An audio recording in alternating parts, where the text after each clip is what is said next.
Hier, nous faisions écho sur notre antenne aux événements organisés à Washington pour les festivités de la Fête nationale monégasque. L'un des temps forts était la venue des ballets de Monte-Carlo. La compagnie de Jean-Christophe Maillot a présenté Cendrillon au public américain. Retour sur cet événement avec Alexandra Pani sur des images d'Antoine Écal.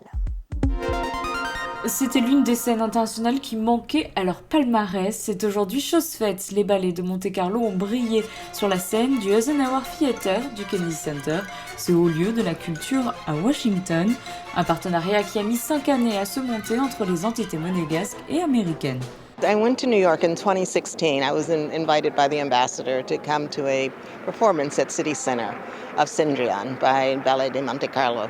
And I was just very, very impressed with the company and have been trying to bring it for the last 5 years. It's contemporary ballet, and that's part of what we want to do at the Kennedy Center, not just to present the traditional, but to also do the non-traditional so that we stretch our audiences. Et pour ses débuts au Kennedy Center, la compagnie monégasque propose l'une de ses plus célèbres pièces, Cendrillon, un conte comme à son habitude revisité par Jean-Christophe Maillot, un ballet de 2 heures où le chorégraphe a choisi de se concentrer sur les éléments essentiels de la narration. L'on retrouve toujours la musique de Prokofiev, mais le public peut apprécier des costumes hauts en couleurs résolument modernes de Jérôme Kaplan, un conte régulièrement qualifié de pour adultes qui offre des personnages très intéressants aux danseurs.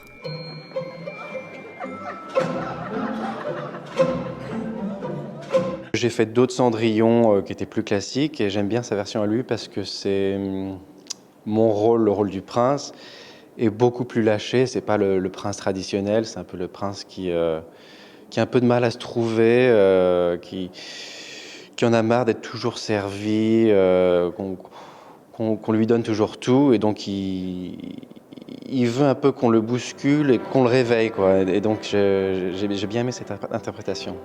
La compagnie monégasque s'est produite à Washington pendant 4 jours, du 17 au 20 novembre. Pour préserver les danseurs, les rôles principaux sont doublés. Alessandra est l'une des 2 Cendrillon, un rôle qu'elle affectionne tout particulièrement. Cendrillon, pour moi, c'est un coup de cœur parce que c'était les premiers rôles principaux que j'avais fait au ballet de Monte Carlo, donc c'est mon rôle d'amour. J'adore tous les autres rôles, mais Cendrillon, ça reste quand même mon préféré.